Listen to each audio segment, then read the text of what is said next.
Now on Denver 7 News at 4:30, after an outbreak of bird flu, over 1 million chickens will have to be killed to keep it from spreading. The work being done in Colorado to help detect and control the virus. Plus, we're tracking a near record heat wave coming to the metro. We'll break down the best ways to stay safe this week. And Denver 7 is broadcasting out of a brand new location. We will give you a tour of our new building and our new neighborhood.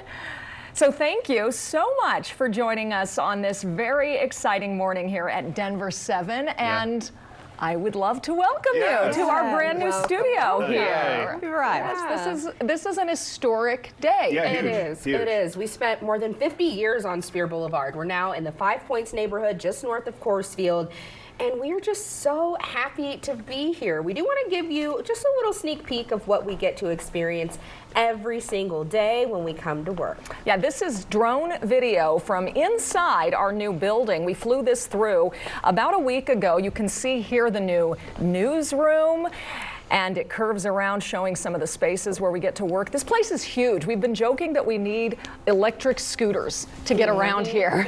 We want to show you another site here. You really can't beat the view from our brand new station. We have an amazing look over downtown Denver, and that includes a crystal clear view of Coors Field. So we are very excited to have Coors Field as our new neighbor. Oh yeah, driving into work this morning felt like I was coming into the big city. If you're wondering what's happening to our old building at 123 Spear Boulevard, well, it won't be there much longer. A developer bought the site for $35 million in 2021. That same year, there was a failed effort to give it landmark status because of its historic architecture, but instead this will be turned into what you see right here, a 12-story, 400-unit development called Society Denver. It's expected to break ground later this year. And we're so excited again to show you off this new space. More of it coming up in a full tour starting at 5 a.m. But right now, we want to get a check of our forecast with Katie Lasalle. Katie, we are bracing for some heat. Oh, good morning, you guys. Yes, it's mild out there right now, nice and dry.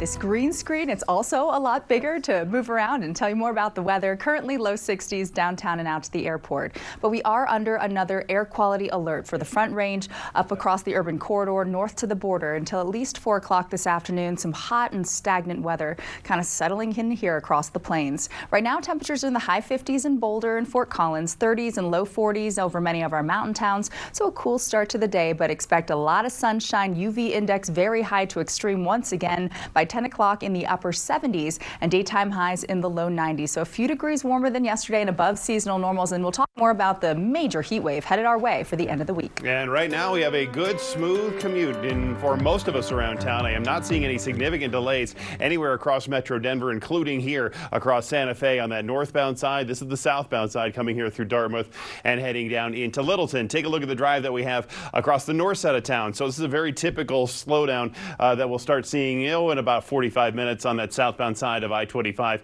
out past 58th Avenue. But as you can see on the map right now, it actually looks okay just anywhere you want to go. The one issue we have is out here in Lakewood. Lakewood police investigating a fatal crash that we had early this morning over at 14th and Carr, just off of Colfax. It is going to be closed down for a little while. It happened about 1 a.m. Not widely traveled. Colfax is open if you need to make your way out there.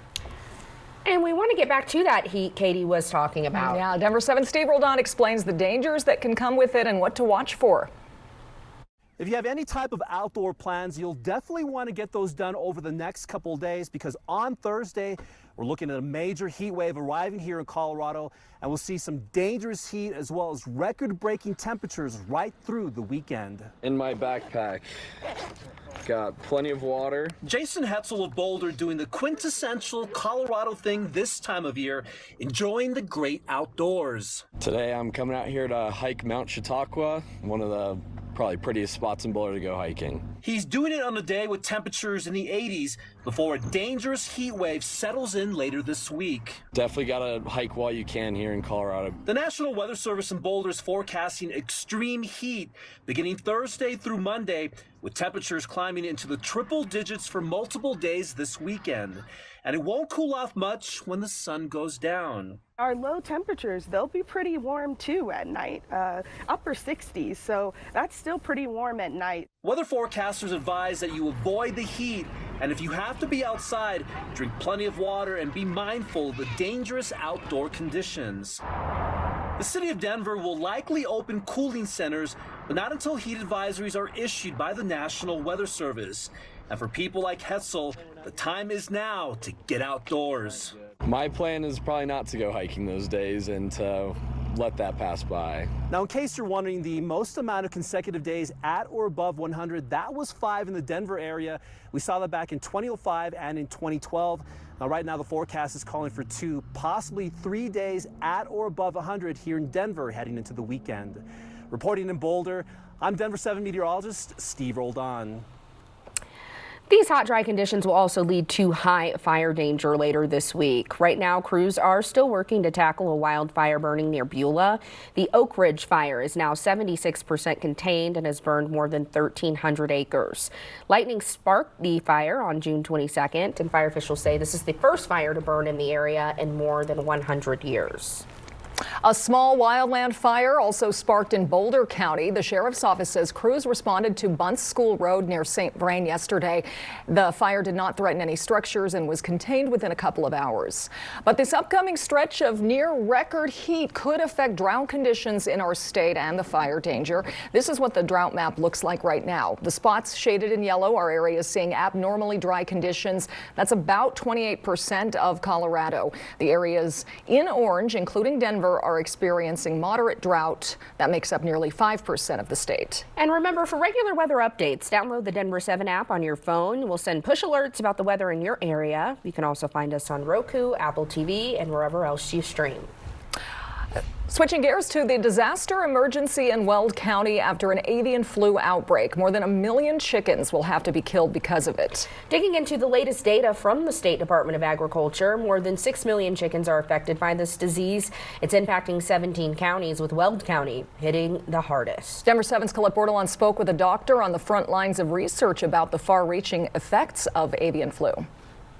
I've been here since 1998. Dr. Christy Papalonia runs this lab. Here at the Veterinary Diagnostic Laboratories, we test for a wide variety of animal diseases. She's a veterinarian with a PhD in microbiology. We're always working to try and prevent spread of infectious disease among all populations. The lab has lots of experience with outbreaks.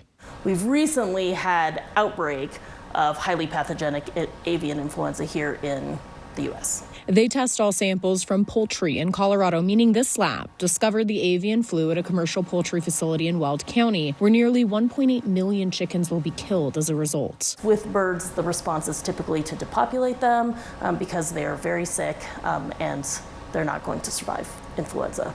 Why you're seeing it more in northern Colorado is because we have a big concentration of livestock operations in this area, so we're seeing it in domestic poultry and then also cattle. The governor announced Monday he declared a disaster emergency in response, meaning the state can help with recovery and mitigation efforts for the producer. There's the cost of animal loss, there's the cost of testing, surveillance programs, all of the response, cleaning and disinfection. More than 6 million birds have been affected by the outbreak in Colorado since it first started in early 2022. It's unique, something that we haven't experienced before, to see a virus outbreak of influenza in cattle. We're not really seeing mortality. We're seeing changes in milk production, and then depressed behavior, lethargy in those cattle. So it's still very significant, though, because it's having an effect on the production system for that producer and really their livelihood. Her work hopes to minimize the spread of the bird flu to other animals and other populations. It's one of the reasons why we're so focused on really providing good testing, quality testing, and quick testing and turnaround time, so that we can keep the stores stocked with food products that are important to the consumers. In Fort Collins, Colette Bordelon, Denver 7.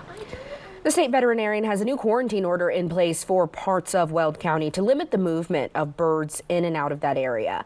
Commercial and backyard poultry owners are asked to report the status of their flock online. We have a link to see the quarantine area on denver7.com. Turning to the 2024 election, Senator Michael Bennet of Colorado says he does not believe President Joe Biden can win the November election. He is the first Democratic senator to speak out against Biden continuing his run. I just think this race is on a trajectory that is very worrisome if you care about the future of this country. Joe Biden was 9 points up at this time. The last time he was running, Hillary Clinton was 5 points up. This is the first time in more than 20 years that a Republican president has been up in this part of the campaign. It's a moral question about the future of our country, and I think it's critically important for us to come to grips with what we face if together we put this country on the path of electing Donald Trump again. Meanwhile, Colorado Congresswoman Diana DeGette met with the president yesterday as he signed a bill into law to boost nuclear energy. She released a statement in support of Biden, saying, quote, "Throughout the ceremony and this conversation, President Biden demonstrated his clear grasp of the issues and the same wit and energy I've seen throughout our nearly 30-year working relationship. I'm proud to have such an incredible ally and champion for the American people." Still ahead as Denver 7 makes its big move, we are taking a closer look at our new home here in 5 Points, and we'll show you what makes this neighborhood so special. Welcome back. As we mentioned at the beginning of our newscast, Denver 7 is broadcasting out of a brand new building, a brand new studio. Love it. It is beautiful. After 70 years, we left our Capitol Hill neighborhood and are now the newest members of the 5 Points neighborhood. So our Danielle Kreuter spoke to some leaders here about the deep history in this part of Denver. As the Denver 7 team settles into our new home in the historic 5 Points neighborhood, we spent the afternoon with some of the folks who know 5 Points best. We're in the heart of 5 Points. We're on the Welton corridor. This is our extended family, and that's what I love about Welton Street. I know growing up here, when everything was, Black owned, everyone pretty much knew everybody. It's just like you go down to the barbershop, you go to the shoe shine, you go to Minerva's Hats, you go to the gift store. So everyone was really well connected. Fatima Dickerson is in the midst of renovating the new location of the Welton Street Cafe, a 5 Points staple. This is the original Welton Street Cafe. This is, we moved in here in July of 1999. There's been an incredible amount of change since the early days of one of Denver's oldest neighborhoods. When Black people were moving to Denver, they weren't really only allowed to live in one neighborhood, which was the neighborhood that I'm sitting in right now, the historic 5 Points neighborhood. And so what you got was a concentration of not only African-American people, but the culture and traditions that they brought along with them. That legacy is honored through cultural events like the Juneteenth celebration, murals paying tribute to neighborhood legends, and of course, the businesses. There's businesses like the one that we're sitting in, which is a Black-owned brewery, one of the few Black-owned breweries in the state. But along with the cultural piece of it, there's a rhythm to 5 Points that I think is unique. The new 5 Points is a new space, it's a new beginning, it's new opportunity. So when you see vacancies, you're like, there's potential here. There's potential over there. Potential that business owners hope city leaders will recognize. I sincerely believe this is Denver's most beautiful neighborhood. You come down and you understand that you're in a place that's different, from the architecture to the people that you run into. This is really a destination that I believe our city needs to reprioritize and start to wrap its arms around. In 5 Points, I'm Danielle Kreuter, Denver 7.